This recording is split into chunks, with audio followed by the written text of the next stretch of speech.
হরে কৃষ্ণ, সুধী ভক্ত সজ্জন, ভাগবত শ্রবণের আরেকটি সেশনে আপনাদের সুস্বাগতম জানাচ্ছি। আজকে আমরা আলোচনা করব শ্রীমদ্ ভাগবতের প্রথম স্কন্ধ 4th অধ্যায় নারদ মুনির আবির্ভাব, শ্লোক সংখ্যা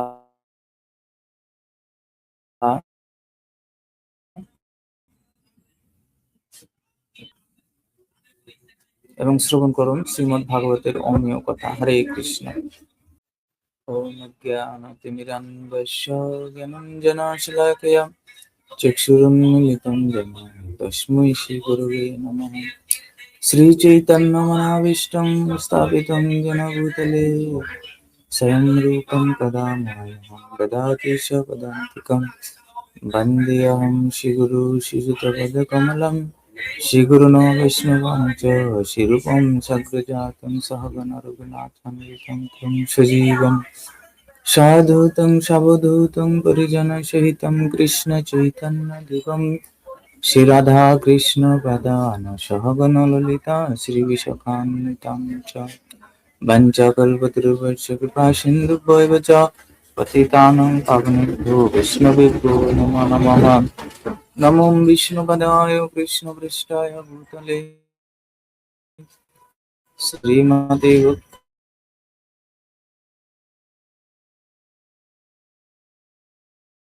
भक्तिवेदान्तो श्रीगच्छतुदिशतारिणे। नमो महावदन्नाय कृष्णप्रेमप्रदायते कृष्णाय कृष्णचैतन्य नाम्ने गुरुतिसे नमः। नित्यानन्द नमस्तभ्यं प्रेमानन्दप्रदायिने कलकल्मषनाशाय जाह्नवापतये नमः।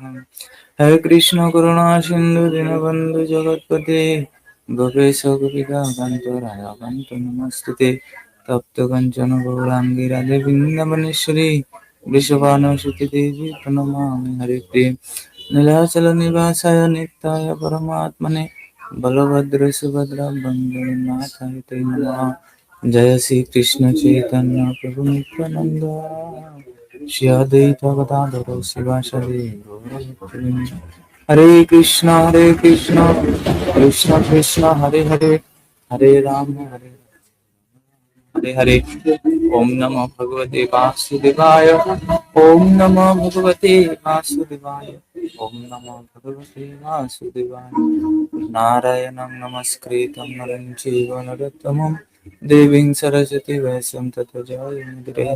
नष्टप्रायेषु भद्रेषु नित्यं भागवत सेवया भागवतो उत्तमो श्लोके भक्तिर्भवति नष्टके। श्री गुरुदिनकारिणं श्री चैतन्य ईश्वरं हरि ओम तत्सत्। हरे कृष्ण। ভাগবতম প্রথম স্কন্ধ 4th অধ্যায় শ্লোক 4।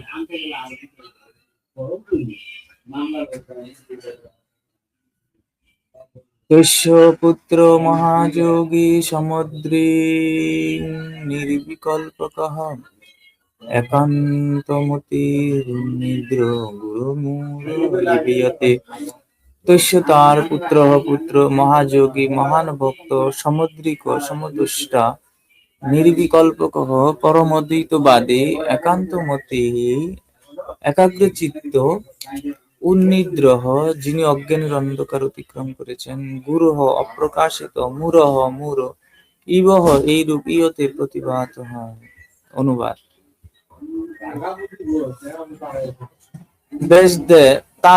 ব্যাসদেবের পুত্র ছিলেন এক মহান ভক্ত, এক অদ্বিতীয় তত্ত্বজ্ঞানী এবং তার চিত্ত সর্বদাই পরমাত্ম সাধনে একাগ্র। তিনি সব রকম জড়জাগতিক কার্যকলাপের ঊর্ধ্বে ছিলেন। যদিও তিনি জ্ঞানী ছিলেন, কিন্তু আপাত দৃষ্টিতে তাকে দেখে একজন মূঢ় লোক বলে মনে হতো। তাৎপর্য। শ্রীল প্রভুপাদ কি জয়। শ্রীল সুখদেব গোস্বামী ছিলেন মুক্ত পুরুষ এবং তাই তিনি সর্বদাই সচেতন থাকতেন যাতে মায়ার দ্বারা তিনি আবদ্ধ না হয়ে পড়েন। ভগবদ্গীতায় এইভাবে সতর্ক থাকার কথা অত্যন্ত সুন্দরভাবে বিশ্লেষণ করা হয়েছে। মুক্ত জীব এবং বদ্ধ জীবের কার্যকলাপ সম্পূর্ণ ভিন্ন ধরনের। মুক্ত জীবেরা সর্বদাই পারমার্থিক উদ্দেশ্য সাধনের প্রগতিশীল পথে যুক্ত থাকেন, যা জীবীদের কাছে স্বপ্নের মতো অলীক বলে প্রতিভাত হয়। বদ্ধজীবীরা মুক্ত জীবদের অপাকৃত কার্যকলাপের কথা কল্পনা করতে পারে না। বদ্ধজীবীরা যখন পারমার্থিক কার্যকলাপের স্বপ্ন দেখে, মুক্ত জীবীরা তখন পূর্ণরূপে জাগ্রত। তেমনি মুক্ত জীবদের কাছে বদ্ধ জীবনের কার্যকলাপ স্বপ্ন। বদ্ধ জীব এবং মুক্ত জীবদের আপাত দৃষ্টিতে একই স্তরে অধিষ্ঠিত বলে মনে হয়, কিন্তু প্রকৃতপক্ষে তাদের কার্যকলাপ ভিন্ন। বদ্ধ জীবেদের চিত্তবৃত্তি সর্বদা ইন্দ্রিয় সুখভোগের চিন্তায় মগ্ন, পক্ষান্তরে মুক্ত জীবেরা সর্বদাই পরমার্থ সাধনে তৎপর। বদ্ধ জীবেরা সর্বদাই জড় বিষয়ে আসক্ত, আর মুক্ত জীব জড় বিষয়ের প্রতি সম্পূর্ণভাবে উদাসীন। এই পার্থক্য পরবর্তী শ্লোকে বিশ্লেষণ করা হয়েছে। হরে কৃষ্ণ। সুত গোস্বামী এই শ্লোকে শৌনকাদি ঋষিদের উদ্দেশ্য করে সেই ব্যাসদেবের যে পুত্র শুকদেব গোস্বামীর যে মহানতা, যে তিনি একজন মুক্ত পুরুষ, সেই সম্বন্ধে এখানে বর্ণনা করেছেন। তো এখানে বলছেন, সুত গোস্বামী বলছেন যে ব্যাসদেবের পুত্র ছিলেন এক মহান ভক্ত এবং অদ্বিতীয় তত্ত্বজ্ঞানী। কেননা তিনি মাতৃগর্ভ থাকা অবস্থাতেই কি করেছেন, এই তত্ত্বজ্ঞান লাভ করেছেন। তো আমরা জানি যে সুখদেব গোস্বামী এই অপাকৃত জন্মতত্ত্ব রয়েছে, জন্ম কাহিনী রয়েছে। কেননা এই সুখদেব গোস্বামী প্রথম জীবনে একজন কি ছিল, সুখ পাখি ছিল, যিনি কি করেছেন, শিবের মুখে, ভগবান শিবের মুখে তিনি ভাগবত কথা শ্রবণ করেছিলেন। তো একদা পার্বতী শিবকে প্রশ্ন করেছেন নারদ মুনির প্ররোচনায় যে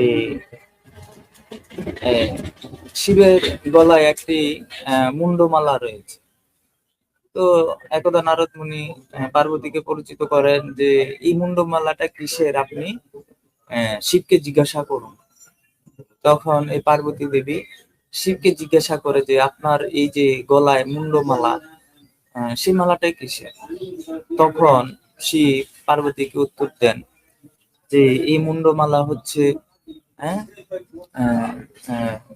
তোমার প্রতি জন্মে মৃত্যুবরণের পরে তোমার দেহের অংশ থেকে কিছু হাড় বা মুন্ড আমি আমার গলায় পরিধান করি।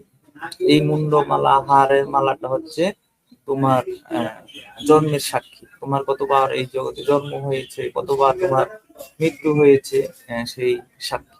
তখন পার্বতী একটু অবাক হয়ে গেলেন যে হে পতিদেব, আমার মৃত্যু হয় কিন্তু আপনার কি মৃত্যু হয় না? তো তখন শিব বলছেন, না, আমার মৃত্যু হয় না, আমি হচ্ছে চিরঞ্জীব, মৃত্যুঞ্জয়, আমি মৃত্যুকে জয় করেছি। তো তাহলে আপনি কিভাবে মৃত্যুকে জয় করেছেন? তখন শিব বলছেন, আসলে ভগবানের অমৃত সেই ভাগবত কথা শ্রবণ করে আমি মৃত্যুকে জয় করেছি। তখন পার্বতীও তিনি কি করলেন, তিনিও ইচ্ছা প্রকাশ করলেন যে আমিও এরকম মৃত্যুঞ্জয় হতে চাই, আমিও ভগবানের কথা শ্রবণ করে মৃত্যুকে জয় করতে চাই। তখন শিব বললেন যে তুই স্ত্রী অর্ধাঙ্গিনী বাসনা করেছে। তখন শিব বললেন, ঠিক আছে, তুমি যদি একাগ্র হও এবং তুমি যদি শ্রবণে একাগ্র হতে পারো, একনিষ্ঠ হতে পারো, তাহলে অবশ্যই আমি তোমাকে শ্রবণ করাবো। কিন্তু শ্রবণের সময় যদি তুমি ঘুমিয়ে করো, তাহলে তুমি সেই মৃত্যুকে তুমি জয় করতে পারবে। নিদ্রা আলস্যকে ত্যাগ করে তোমাকে একনিষ্ঠ ভাবে মনোযোগ সহকারে সেই ভগবানের অমীয় কথা শ্রবণ করতে হবে। তখন তিনি রাজি হলেন। তখন শিব মন্ত্রপুত জল দ্বারা সেখানে একটা নির্জন পরিবেশ তৈরি করলেন এবং তাকে বললেন, আমি ভাগবত কথা বলবো, কিন্তু তোমাকে হু হা করে কি করতে হবে, উত্তর দিতে হবে। যখন তুমি উত্তর দেওয়া বন্ধ করে দিবে, আমিও ভাগবত কথা বন্ধ করে দেবো। আমি মনে করবো তুমি ঘুমিয়ে পড়েছ, আমিও ভাগবত কথা বন্ধ করে দেবো, আর তোমার মৃত্যুকে জয় করা হবে না। তখন বলছে, ঠিক আছে, তখন তিনি এভাবে একটা পরিবেশ সৃষ্টি করলেন, কিন্তু সেখানে একটা সুখ পাখির আহ ডিম প্রস্ফুটিত হয়ে বাচ্চায় পরিণত হয়, এবং সে এই শিবের মুখে ভাগবত কথা শ্রবণ করতে থাকে। তখন এক সময় কি হয়, সেই পার্বতী ভাগবত কথা শ্রবণ করতে করতে তার নিদ্রা চলে আসে এবং তিনি ঘুমিয়ে পড়েন এবং গুহা বন্ধ হয়ে যায়। তখন ওই যে সুখ পাখি, তিনি কি করেন, তিনি তিনি চিন্তা করলেন, আয় হায়, এখন যদি মাতা তো ঘুমিয়ে পড়েছেন, এখন যদি গুহা না করে তাহলে তো পিতা কি করবে, ভগবান শিব ভাগবত কথা বন্ধ করে দিবেন, আমারও শ্রবণ করা হবে না। তখন ওই মায়ের পরিবর্তে, মাতা পার্বতীর পরিবর্তে সুখ পাখি কি করলেন, হুহা করতে শুরু করলেন। এখন শিব সেই ভাগবত কথা চালিয়ে যেতে লাগলেন। তখন এক সময় শিব তার চক্ষু উন্মীলন করে দেখে যে মাতা পার্বতী, মানে শিবের পত্নী পার্বতী তো ঘুমিয়ে গেছে, তাহলে হুহা করছে কে? তখন তিনি তাকিয়ে দেখেন যে একটা সুখ পাখি, সে এভাবে হুহা করছে। আর শিব তো খুব রেগে মেগে গেলেন, বললেন, তুমি আমাকে ব্যঙ্গ করছো? একটা পাখি হয়ে তোমার এত দুঃসাহস, তুমি এভাবে এখানে কিভাবে আসলে? হ্যাঁ, তখন আহ, এই শিব কি করলেন, তাকে ত্রিশূল দিয়ে তাড়া করলেন। তাড়া করতে করতে 14 ভুবন তাকে তাড়া করতে লাগলো। তখন এই এদিকে কি হলো, ব্যাসদেব তার স্ত্রীকে একইভাবে ভাগবত কথা শ্রবণ করাচ্ছেন। আর ব্যাসদেবের স্ত্রী তন্ময় হয়ে সেই ভাগবতের কথা শ্রবণ করছেন। তন্ময় হয়ে যখন কেউ ভগবানের কথা শ্রবণ করে, তখন তিনি হা করে শ্রবণ করতে থাকেন। এইভাবে ব্যাসদেবের স্ত্রী হা করে, সে অবাক হয়ে তন্ময় হয়ে সেই ভগবানের কথা শ্রবণ করছেন। আর এদিকে ওই সুখ পাখি ঘুরতে ঘুরতে ঘুরতে ঘুরতে কি করলেন, এই ব্যাসদেবের মুখ দিয়ে তার গর্ভে চলে গেল। তখন শিব পিছু নিয়ে আসলেন এবং তাকে হত্যা করতে চাইলেন। তখন বলছেন, হ্যাঁ, সে ওখানে গর্ভে চলে গেছে, এখন যদি আপনি তাকে হত্যা করেন তাহলে আমার স্ত্রীর অসুবিধা হবে, আমার স্ত্রীও মারা যাবে। আপনি কৃপা করে ওটা আমি দেখব, আপনি কি ক্ষমা করুন, আমি এটা দেখছি, আপনি আপনার স্থানে প্রস্থান করেন। তখন শিব তাকে ক্ষমা করে চলে গেলেন এবং ব্যাসদেব তাকে অনুরোধ করলেন তার গর্ভ থেকে বেরিয়ে আসার জন্য। তখন সেই সুখ পাখি বললেন, না, আমি বের হব না, এই মায়াময় জগতে আমি আসবো না, আমি এখানেই থাকবো এবং আপনার মুখে ভাগবত কথা শ্রবণ করবো। সে পূর্বেই শিবের মুখে ভাগবত কথা শ্রবণ করেছিল। পরবর্তীতে সে এই মায়ের গর্ভে 16 বছর অবস্থান করে এই সুখদেব ব্যাসদেবের শ্রীমুখে সেই ভাগবত কথা শ্রবণ করেন। হ্যাঁ, কিন্তু তিনি আর এই জগতে আসতে চান না। তখন তার মায়েরও খুবই অসুবিধা হচ্ছিল, এত বছর গর্ভধারণ করা খুবই কষ্ট করছিল। তখন তার অনুরোধে, যে তুমি বেরিয়ে আসো, তোমাকে মায়ার বন্ধনে আমরা আবদ্ধ করবো না, সংসারে আবদ্ধ, তোমার যা মন চায় তুমি তাই করো, তুমি এই সংসার ত্যাগ করে চলেও যেতে পারো, কিন্তু তুমি এই গর্ভবাস থেকে তুমি বের হয়ে যাও। তখন তাদের সেই কথায় তিনি কি করলেন, বের হয়ে তিনি চলে যাচ্ছেন, মায়ের মুখ পর্যন্ত দর্শন করে। হম সে 16 বছর বয়সী পুত্র সুখদেব গোস্বামী, যিনি মাতৃগর্ভে সেই ভাগবতের জ্ঞান লাভ করে মুক্ত পুরুষ রূপে তিনি এই সংসার ত্যাগ করে তিনি পরিব্রাজক হয়ে চলে যাচ্ছেন। তখন এই পিতা তার পিছন পিছন ধাবিত হলেন, তাকে ফেরানোর জন্য, কিন্তু তিনি চলে যাচ্ছেন। তো এইখান থেকেই শুরু। তো যেহেতু তিনি সেই মাতৃগর্ভ থাকা অবস্থায় সেই ভাগবত কথা শ্রবণ করে তিনি মুক্ত পুরুষ হয়ে গেছেন, তো এই কথাই বলছেন যে তিনি একজন মহান ভক্ত, অদ্বিতীয় তত্ত্বজ্ঞানী ছিলেন এবং তার চিত্ত ছিল সর্বদাই পরমার্থ সাধনে একাগ্র। তিনি সব রকম জড়জাগতিক কার্যগুলো করে উঠেছিলেন।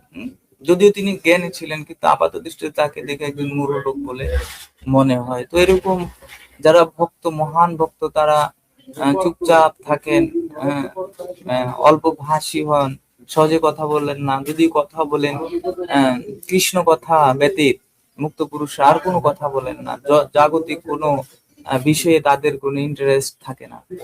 তো এই জন্য দেখা যায় যে সুখদেব গোস্বামী যেহেতু পরমার্থবাদী ছিলেন, এই জগতের হ্যাঁ ব্যর্থ প্রলাপ বকে তিনি তার সময়কে নষ্ট করতেন না। তাই তিনি সেখানেই গেলেন যেখানে তিনি কৃষ্ণ কথা বলতে পারেন, যেখানে প্রায় উপবেশনে গঙ্গার তটে সেই অর্জুনের যে নাতি অভিমন্যুর পুত্র উত্তরার গর্ভের সন্তান পরীক্ষিত মহারাজ অপেক্ষা করছে সেই ভাগবতের কথা শ্রবণ করার জন্য। তিনি পরবর্তীতে সেখানে গিয়ে সেই ভাগবত কথা পরিবেশন করেন। শ্লোক 5 আমরা পরবর্তীতে শ্রবণ করব।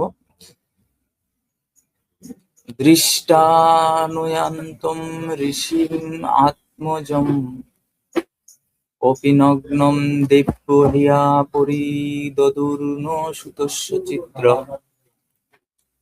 তদ্বীক্ষ পৃচ্ছতি মুনো জগদুস্তবাস্তি স্ত্রী পুম্বিদা নতু সুতস্য বিবিক্ত দৃষ্টেন। দৃষ্টা দর্শন করে অনুসরণ করে ঋষি আত্মজম তার পুত্র অপি তা সত্ত্বেও নগ্ন নয় দেব্য সুন্দরী মহিলারা হিরিয়াহ লজ্জাবশত পরিদধু বস্ত্র পরিধান করেছিলেন। না সুতস্য পুত্রের চিত্রম বিস্মিত হয়ে তদ্বীক্ষ তা দেখে পৃচ্ছতি জিজ্ঞাসা করেছিলেন। মহামুনি ব্যাসদেবকে জগদু উত্তর দিয়েছিলেন, তব আপনার অস্থি রয়েছে স্ত্রী এবং পুরুষ বিদা পার্থক্য না তু কিন্তু সুতস্য পুত্রের বিবিক্ত পবিত্র দৃষ্টি সম্পন্ন। অনুবাদ: ছিল ব্যাসদেব যখন তার পুত্রকে অনুসরণ করছিলেন তখন নগ্ন অবস্থায় স্নানরতা সুন্দরী যুবতীরা যারা ব্যাসদেবের নগ্ন যুবক পুত্রকে দেখে কোন রকম লজ্জা অনুভব করেননি, তারা অনগ্ন ব্যাসদেবকে দেখে লজ্জাবশত তাদের বস্ত্র পরিধান করেছিলেন। সেই সম্বন্ধে ব্যাসদেব যখন তাদের জিজ্ঞাসা করেছিলেন তখন সেই যুবতীরা উত্তর দিয়েছিলেন যে তার পুত্রের পবিত্র দৃষ্টিতে স্ত্রী এবং পুরুষে কোনো ভেদ ছিল না, কিন্তু মহর্ষির দৃষ্টিতে সেই ভেদ ছিল। তাৎপর্য জগৎগুরু শিল প্রভুপাদ, জয় শিল প্রভুপাদ কি জয়।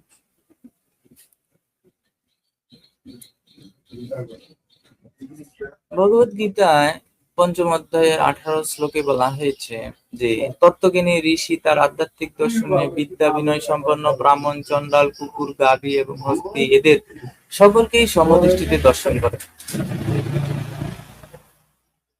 ছিল সুখদেব গোস্বামীর সেই স্তরে অধিষ্ঠিত ছিলেন, তাই তার দৃষ্টিতে স্ত্রী অথবা পুরুষ ভেদ ছিল না। তিনি বিভিন্ন পোশাকে সমস্ত জীবাত্মাদের দর্শন করতেন। সরোবরে স্নানরতা দেবঙ্গনারা মানুষের আচরণ দেখে তাদের মনোভাব বুঝতে পারতেন, ঠিক যেমন একটি শিশুকে দেখে বোঝা যায় সে কত সরল।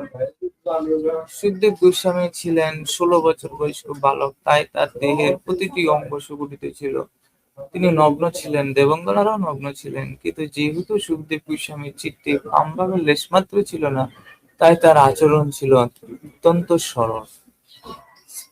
সেই দেবঙ্গনারা তাদের বিশেষ যোগ্যতার দ্বারা তা বুঝতে পেরেছিলেন এবং তাই তারা তাকে দেখে বিচলিত হননি। কিন্তু সুখদেব গোস্বামীর পিতা ব্যাসদেবকে তারা লজ্জাবশত বস্ত্র পরিধান করেছিলেন। সেই মহিলারা ছিলেন তার কন্যা বা পুত্রীর মতো, কিন্তু তবুও ব্যাসদেবকে দেখে তারা সামাজিক রীতি অনুসারে আচরণ করেছিল। কেননা ছিল ব্যাসদেব গৃহস্থাশ্রমে অধিষ্ঠিত থাকার লীলাবিলাস করেছিলেন। গৃহস্থকে স্ত্রী ও পুরুষের মধ্যে পার্থক্য নিরূপণ করতে হয়, তা না হলে তিনি গৃহস্থ হতে পারেন না। তাই মানুষের কর্তব্য হচ্ছে স্ত্রী এবং পুরুষের ভেদ দর্শন না করে সব রকম আসক্তি রহিত হয়ে আত্মাকে জানার প্রচেষ্টা করা।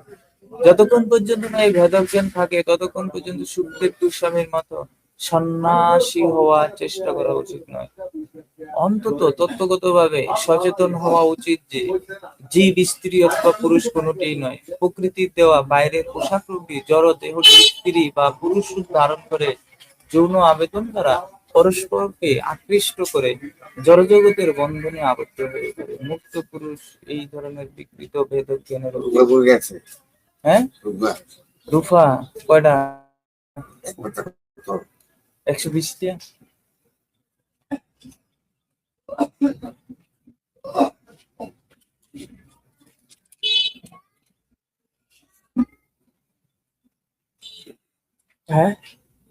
রূপা অনেক পাতা ছোট করছে আর কি, এটি তো রূপা। এটা না, রূপা তো এটুই। আগে পাতা বড় আসলো আর কি, অন ছোট করছে।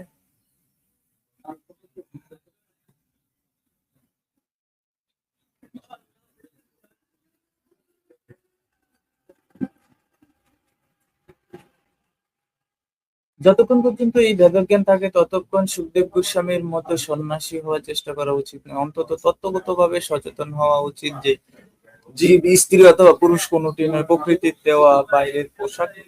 জড় দেহটি স্ত্রী বা পুরুষ রূপ ধারণ করে যৌন আবেদন দ্বারা পরস্পরকে আকৃষ্ট করে জড়জগতের বন্ধনে আবদ্ধ হয়ে পড়ে। মুক্ত পুরুষ এই ধরনের বিকৃত ভেদজ্ঞানের অতীত। তিনি সমস্ত জীবের প্রতি সমদৃষ্টি সম্পন্ন, তার দৃষ্টিতে কোনো ভেদজ্ঞান নেই। এই আধ্যাত্মিক দৃষ্টিতে পূর্ণতা লাভ হয় মুক্ত অবস্থা, এবং ছিল সুখদেব গোস্বামী সেই স্তর অধিষ্ঠিত ছিলেন, ছিল ব্যাসদেব চিন্ময় স্তর অধিষ্ঠিত ছিলেন। কিন্তু যেহেতু তিনি গৃহস্থ জীবন যাপন করছিলেন, তাই প্রচলিত রীতি অনুসারে সন্ন্যাসীর মতো আচরণ করেন। জয় শিল প্রভুপাদ কি জয়। তো এই শ্লোকে আমরা দেখতে পাচ্ছি যে সুখদেব ছিল সুত গোস্বামী, তিনি ব্যাসদেবের সেই মহিমা সম্বন্ধে সুখদেব গোস্বামীর মহিমা সম্বন্ধে বর্ণনা করছেন। যে যখন ওই যে তিনি মাতৃগর্ভ থেকে ভূমিষ্ঠ হয়েই তিনি চলে যাচ্ছিলেন এবং তার পিতা তার পিছনে পিছনে যাচ্ছিলেন, তখন তিনি দেখতে পেলেন যে সরোবরে স্নানরতা দেবঙ্গনরা স্নান করছিলেন নগ্ন অবস্থায়। তো সুখদেব গোস্বামী যখন তাদের সম্মুখ দিয়ে যাচ্ছিলেন, হ্যাঁ, তিনিও নগ্ন ছিলেন, কিন্তু দেখা গেল যে তারা তাদের লজ্জা নিবারণ করলো না। কিন্তু যখনই তারা সে দেবঙ্গনারা যখন দেখলেন যে পিছনে ব্যাসদেব আসছেন, হ্যাঁ, যদিও তিনি পিতা এবং সেই সমস্ত কন্যারা ছিল তার পুত্রীর মতো বা মেয়ের মতো, তথাপিও তারা তাকে দেখে তাদের লজ্জাবশত বস্ত্র পরিধান করলেন। এই দৃশ্য দেখে তিনি কৌতূহল বশত সেই স্ত্রী বা দেবঙ্গনাদের তিনি জিজ্ঞাসা করলেন যে এটির কি কারণ। তখন দেবঙ্গনার উত্তর দিলেন, আপনার পুত্র সুখদেব গোস্বামী হচ্ছে মুক্ত পুরুষ, তিনি স্ত্রী এবং পুরুষের মধ্যে ভেদ দর্শন করেন না। কিন্তু আপনি যেহেতু গৃহস্থ, আপনার মধ্যে স্ত্রী পুরুষের সেই ভেদ দর্শন রয়েছে। তিনি ব্যাসদেব ছিলেন মুক্ত পুরুষ, তথাপিও যেহেতু তিনি গৃহস্থ আশ্রমে লীলা করছিলেন, সেহেতু তাকে এভাবে স্ত্রী পুরুষে ভেদ দর্শন তার মধ্যে রয়েছে, না হলে তিনি গৃহস্থ আশ্রম যাপন করা যায় না। হ্যাঁ, তো এইভাবে দেখা যাচ্ছে যে এই মুক্ত পুরুষরা তিনি সমস্ত জীবের মধ্যে আত্মাকে দর্শন করেন। পাহাড় জঙ্গম দেখে না দেখে তার মূর্তি, সর্বত্র স্ফুরে তার ইষ্ট দেব পূর্তি। পাহাড় জঙ্গম তারা দর্শন করে, কিন্তু তাদের সেই মূর্তি তারা দর্শন করে না, তারা দর্শন করে সেই পাহাড় জঙ্গমের মধ্যে তারা আত্মাকে দর্শন করেন। ভগবত গীতায় ভগবান পঞ্চম অধ্যায়ের 58 শ্লোকে বলেছেন, বিদ্যা বিনয় সম্পন্নে গভীরস্তিনি সুনিচৈব সপাকে চ পণ্ডিতা সমদর্শিন। যারা বিদ্যা এবং বিনয় সম্পন্ন ব্রাহ্মণ, তারা চণ্ডাল, কুকুর, গাভী, হস্তি, ব্রাহ্মণ কারোর মধ্যেই তারা ভেদ দর্শন করেন না। তারা সেই সমস্ত দেহকে দর্শন করেন না, তারা দেহ অভ্যন্তরস্থ সেই আত্মাকে এবং পরমাত্মাকে দর্শন করেন। এভাবেই তারা জীবের প্রতি দর্শন গ্রস্ত হন। তো তারা জানেন যে এ ধরনের প্রতিটি আত্মা এরকম বিভিন্ন দেহে আবদ্ধ হয়ে আছে। তারা সেই দেহটিকে দর্শন করে না, সেই দেহের অভ্যন্তরস্থ সেই যে বদ্ধ আত্মাকেই তারা দর্শন করেন, এবং এভাবেই তারা তাদের দর্শন হচ্ছে নির্মল। এই জন্য মুক্ত পুরুষরা এই জড় জগতের বন্ধনে তারা আবদ্ধ। তো এরকমই সেই সুখদেব গোস্বামীও একজন মুক্ত পুরুষ ছিলেন, এবং তিনি সংসারের মোহমায়া থেকে মুক্ত হয়ে তিনি বিচরণ করে জগৎ মঙ্গলের জন্য তিনি সেই জ্ঞান পরীক্ষিত মহারাজকে প্রদান করেন। আমরা আমরা সামনে সেটি দেখতে পাবো। শ্লোক 6। কথম অলক্ষিতঃ পৌরে সম্প্রাপ্তঃ কুরু জঙ্গলান উন্মত্ত মুখ জড় বিচরণ গজসাহয়ে।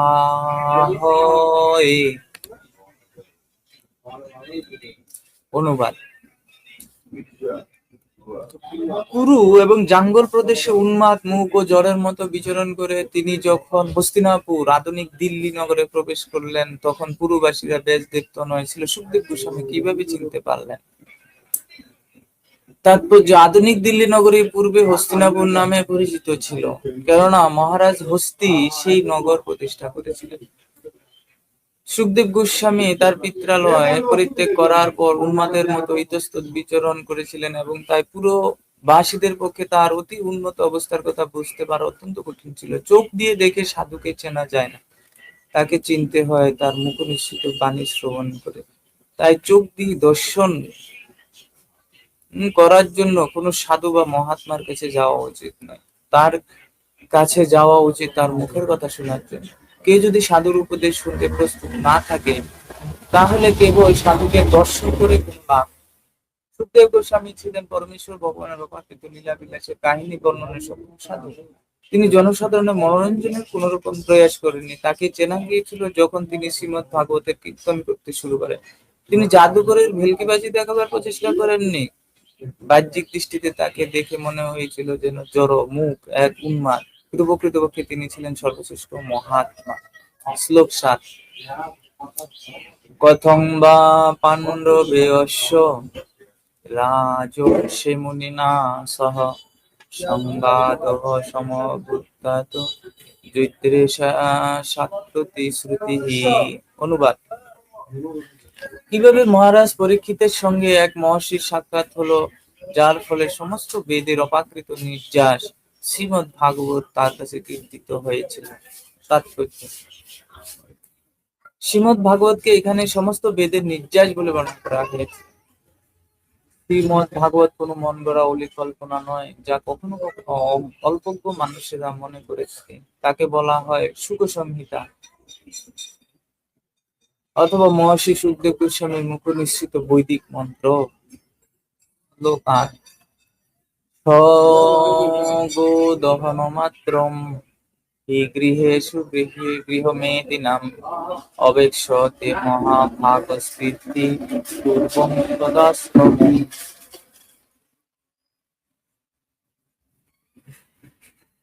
তিনি সুখদেব গোস্বামী গোদহন কাল পর্যন্ত গৃহ মেদিদের দুয়ারে অবস্থান করতেন এবং তা তিনি করতেন কেবল তাদের গৃহকে পবিত্র করার জন্য।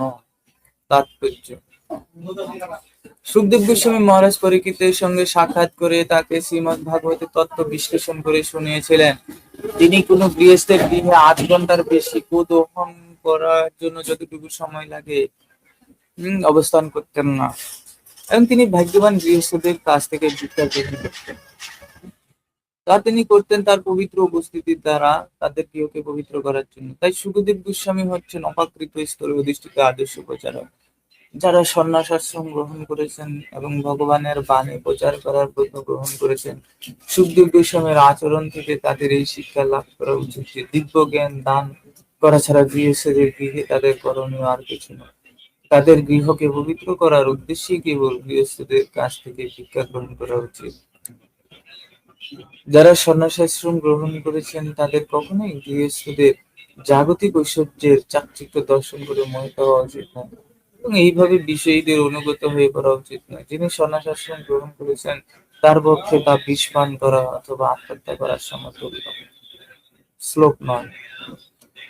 অভিমন্যু সুতম সুত পাহুর ভাগবত উত্তম তস্য জন্ম মহাচর্যং কর্মাণি চ গৃহীণীনঃ।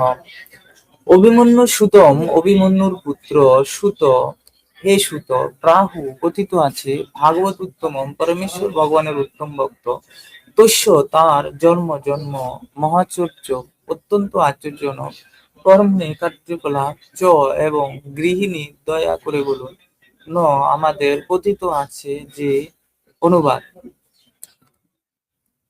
কথিত আছে যে অভিমন্যু পুত্র মহারাজ পরীক্ষিত হচ্ছেন পরমেশ্বর ভগবানের এক মহান ভক্ত এবং তার জন্ম এবং কার্যকলাপ অত্যন্ত অদ্ভুত। দয়া করে আপনি আমাদের তার কথা বলুন। তাৎপর্য। শিল প্রভুপাদ। পরীক্ষিত মহারাজের জন্ম অত্যন্ত আশ্চর্যজনক, কেননা তিনি যখন তার মাতৃগর্ভে ছিলেন তখন পরমেশ্বর ভগবান শ্রীকৃষ্ণ তাকে রক্ষা করেছিলেন। তার কার্যকলাপ অত্যন্ত অদ্ভুত, কেননা গাভী হত্যা করতে উদ্যত কলিকে তিনি দণ্ড দান করেছিলেন। গোহত্যা করা হলে মানব সমাজের সর্বনাশ হয়। গাভী হত্যা করতে উদ্যত পাপের প্রতিনিধির হাত থেকে তিনি গাভীকে রক্ষা করেছিলেন। তার দেহত্যাগ অত্যন্ত অদ্ভুত, কেননা তিনি পূর্বেই তার দেহত্যাগের সময়ের কথা জানতে পেরেছিলেন, যা যে কোনো মরণশীল মানুষের পক্ষে অত্যন্ত অদ্ভুত। এবং তাই তিনি গঙ্গার তীরে প্রায় প্রবেশন উপবিষ্ট হয়ে পরমেশ্বর ভগবানের অপাকৃত লীলা বিলাসের কাহিনী শ্রবণ করতে করতে দেহত্যাগের জন্য প্রস্তুত হয়েছিলেন। সেই 7 দিন তিনি সর্বক্ষণ শ্রীমদ্ ভাগবত শ্রবণ করেছিলেন। তিনি কোনো কিছু আহার করেননি অথবা পান করেননি এবং এক মুহূর্ত ঘুমননি। তাই তার সবকিছু ছিল অত্যন্ত অদ্ভুত এবং তার কার্যকলাপ মনোযোগ সহকারে শ্রবণ করার যোগ্য। এখানে তার সম্বন্ধে বিস্তারিতভাবে শ্রবণ করার বাসনা পোষণ করা হয়েছে। তো এখানে সেই শৌনক ঋষি প্রশ্ন করছেন যে কথিত আছে যে অভিমন্যু পুত্র মহারাজ পরীক্ষিত হচ্ছেন পরমেশ্বর ভগবানের এক মহান ভক্ত এবং তার জন্ম কার্যকলাপ অত্যন্ত অদ্ভুত। দয়া করে আপনি আমাদের তার কথা বলুন। এখানে শৌনক ঋষি জানতেন যে অভিমন্যু পুত্র পরীক্ষিত তিনিও একজন মহান ভগবত ভক্ত ছিলেন এবং তার জন্মের সময় ভগবান শ্রীকৃষ্ণ তাকে গর্ভে রক্ষা করেছিলেন। যখন দ্রোণাচার্যের সেই পুত্র অশ্বত্থামা যখন সেই পাণ্ডবদের বংশকে নির্বংশ করার পণ করে তিনি ব্রহ্মাস্ত্র নিক্ষেপ করেছিলেন সেই গর্ভকে নাশ করার জন্য, উত্তরার গর্ভকে, তখন ভগবান শ্রীকৃষ্ণ কি করেছিলেন, তার সেই উত্তরার গর্ভকে সেই ব্রহ্মাস্ত্র থেকে রক্ষা করেছিলেন, মানে অভিমন্যুকে তিনি রক্ষা করেছিলেন নিশ্চিত মৃত্যুর হাত থেকে। তো তিনি জন্মের আগেই ভগবানের কৃপা লাভ করেছেন। সেই পরীক্ষিত মহারাজ তিনি একজন মহান ভগবত ভক্ত ছিলেন এবং পঞ্চ পাণ্ডবের উত্তরসূরি ছিলেন এবং তার যে দিব্য কার্যকলাপ সেই সম্বন্ধেও সেই ঋষিরা 7,000 ঋষিরা তারা শ্রবণ করতে উৎসুক হয়েছেন। এখানে এই শৌনকাদি ঋষিরা সেই সুত গোস্বামীর কাছ থেকে শ্রবণ করতে চাচ্ছেন। তো এই বিষয়ে আমরা শ্রবণ করব পরবর্তীতে। শ্লোক 10। সসম্রাট কৈশ্য বা হেতো পাণ্ডুনং মানবর্ধনঃ প্রায়োপবিষ্ট গঙ্গায়াম অনাদৃতা ধীরাট শ্রিয়ম। তিনি সম্রাট কৈশ্য কি জন্য বা অথবা হেতু কারণে পাণ্ডুপুত্রদের মানবর্ধন বংশের বর্ধনকারী প্রায় উপবিষ্ট অনশন করতে বসে গঙ্গার তীরে অনাদৃত অবহেলা করে অধীরাট অধিকৃত রাজ্য শ্রীয়ম ঐশ্বর্য। অনুবাদ। তিনি ছিলেন এক মহান সম্রাট এবং তার রাজ্যের সমস্ত ঐশ্বর্যের তিনি ছিলেন অধীশ্বর। তিনি এতই মহিমান্বিত ছিলেন যে তিনি পাণ্ডব বংশের মান বর্ধন করেছিলেন। তিনি কেন সবকিছু পরিত্যাগ করে গঙ্গার তীরে উপবিষ্ট হয়ে অনশনরত অবস্থায় মৃত্যুর প্রতীক্ষা করছেন। এখানে শৌনকাদি ঋষিরাও জানতে যাচ্ছেন যে পরীক্ষিত মহারাজের মতো এমন একজন ভক্ত মহান সম্রাট যার এত ঐশ্বর্য, যিনি শশাগোরা পৃথিবীর অধীশ্বর, সমস্ত কিছু ত্যাগ করে এবং যিনি সে পাণ্ডু বংশের মানবর্ধনকারী সেই পরীক্ষিত মহারাজ কেন সবকিছু ত্যাগ করে গঙ্গার তীরে কিছু না খেয়ে অনশনরত অবস্থায় তিনি মৃত্যুর জন্য প্রতীক্ষা করছিলেন। তাদের প্রশ্ন সেই সুত গোস্বামীর কাছে। তারপর দেখি মহারাজ পরীক্ষিত ছিলেন শশাগোরা পৃথিবীর উদ্দেশ্য এবং তাকে তার নিজের প্রচেষ্টার দ্বারা এই বিশাল সাম্রাজ্য লাভ করতে হয়নি। তিনি তার পিতামহ মহারাজ যুধিষ্ঠির এবং তার ভাইদের কাছ থেকে উত্তরাধিকার সূত্রে তা প্রাপ্ত হয়েছিলেন। আর তাছাড়া তার পূর্ব পুরুষদের সুযোগ্য বংশধর রূপে তিনি অত্যন্ত যোগ্যতা সম্পন্ন সহকারে রাজ্য শাসন করেছিলেন। তার ঐশ্বর্য এবং তার রাজ্য পরিচালনায় কোন রকম অবাঞ্ছিত কিছু ছিল না। তাহলে কেন তিনি সেই সুখের জীবন পরিত্যাগ করে গঙ্গার তীরে উপবিষ্ট হয়ে অনশন করে মৃত্যুর প্রতীক্ষা করছিলেন? তা ছিল অত্যন্ত আশ্চর্যজনক, এবং তাই সকলেই সেই কারণ জানবার জন্য উদ্গ্রীব হয়েছিল। হরে কৃষ্ণ। তো এখানেই আমরা বিশ্রাম রাখবো এই 10 নং শ্লোক আলোচনা করে। পরবর্তীতে আমরা সেই 11 নং শ্লোক থেকে আমরা পরবর্তী ক্লাস আস্বাদন করব। তো এই 10 নং শ্লোকে সেই সুত গোস্বামী কাছে সেই সনুকাদি ঋষিরা প্রশ্ন করছেন যে তিনি ছিলেন এক মহান সম্রাট, অর্থাৎ সেই পরীক্ষিত মহারাজের কথা বলছেন, এবং তার রাজ্যের সমস্ত ঐশ্বর্যের তিনি ছিলেন অধীশ্বর, এবং এত অভিমানী ছিলেন যে তিনি পাণ্ডব বংশের মান বর্জন করেছিলেন। তিনি কেন সবকিছু ত্যাগ করে গঙ্গার তীরে উপবিষ্ট হয়ে অনশনরত অবস্থায় মৃত্যুর প্রতীক্ষা করছিলেন? তো এই সমস্ত প্রশ্নগুলো সুত গোস্বামী নিকট শৌনকাদি 60,000 মুনি ঋষির পক্ষ থেকে শৌনক ঋষি তিনি করেছিলেন, এবং পরবর্তীতে সুত গোস্বামী এগুলার উত্তর প্রদান করবেন। তো ভাগবতের প্রবক্তা আমরা জানি সেই নৈমিষারণ্যে সুত গোস্বামী তিনি 60,000 মুনি ঋষিকে বলেছিলেন, যিনি এই সুখদেব গোস্বামীর কাছ থেকে সুখদেব গোস্বামী যখন পরীক্ষিত মহারাজকে এই ভাগবত কথা শ্রবণ করান, তখনও এই সুত গোস্বামী সেখানে উপস্থিত ছিলেন, এবং তিনিও পরীক্ষিত মহারাজের সাথে এই ভাগবত কথা শ্রবণ করেছিলেন। পরবর্তীতে তিনি নৈমিষারণ্যে 1000 বৎসরব্যাপী যজ্ঞের অনুষ্ঠান হচ্ছিল, সেখানে তারা সেই ভাগবত কথা সুত গোস্বামীর কাছ থেকে শৌনকাদি 60,000 মুনি ঋষিরা পরবর্তীতে তা শ্রবণ করছিলেন। হ্যাঁ, তো ব্যাসদেবের কৃপায় আমরা তা গ্রন্থ আকারে লাভ করেছি। এই জন্য ভাগবত হচ্ছে অমল পুরাণ, শ্রীমদ্ ভাগবতম, যে ভাগবতে কোনো মল নেই, এবং তা শ্রবণ করলে আমাদের হৃৎকর্ণ কি হবে? রসায়িত হবে, হৃৎকর্ণ রসায়ন। অমল পুরাণ শ্রীমদ্ ভাগবতম শ্রবণের ফলে আমাদের হৃদয়ের মলিনতা বিদূরিত হয়ে আমরা সেই ভগবত চরণে সেই অপাকৃত প্রেম ভক্তি আমরা লাভ করতে। হরে কৃষ্ণ। সবাইকে অসংখ্য ধন্যবাদ, কৃতজ্ঞতা প্রকাশ করছি শ্রবণ করার জন্য। আপনারা যদি নিয়মিত এরকম ভাগবতের কথা শ্রবণ করতে চান, তাহলে অবশ্যই এই কৃষ্ণ কথামৃত যে চ্যানেলটি রয়েছে, চ্যানেলটি সাবস্ক্রাইব করুন, এবং আপনাদের প্রশ্ন থাকলে অবশ্যই আপনারা কমেন্ট বক্সে প্রশ্ন উত্থাপন করবেন। যথাসাধ্য চেষ্টা করব আপনাদের সেই প্রশ্নের উত্তর প্রদান করার জন্য। এবং ভাগবতের এই ধারাবাহিক 5 আপনারা যদি শ্রবণ করতে চান, তাহলে অবশ্যই চ্যানেলটি সাবস্ক্রাইব করে পাশে থাকবেন, এবং শেয়ারের মাধ্যমে আপনারা এইটিকে ছড়িয়ে দিবেন, সেই আশা ব্যক্ত করেই আজকে এখানেই সমাপ্ত রাখছি, বিশ্রাম রাখছি। সবাইকে অসংখ্য ধন্যবাদ। হরে কৃষ্ণ কৃষ্ণ কৃষ্ণ হরে হরে, হরে রাম রাম রাম হরে। জয় গ্রন্থরা শ্রীমদ ভাগবতম কি জয়, অমরপুর শ্রীমদ ভাগবতম কি জয়, জগৎগুরু শিল প্রভুপাদ কি জয়, পতিত পাবন পরমারাধ্য গুরু মহারাজ কি জয়। জয় নিতাই গৌর প্রেমানন্দে। হরি হরি হরি।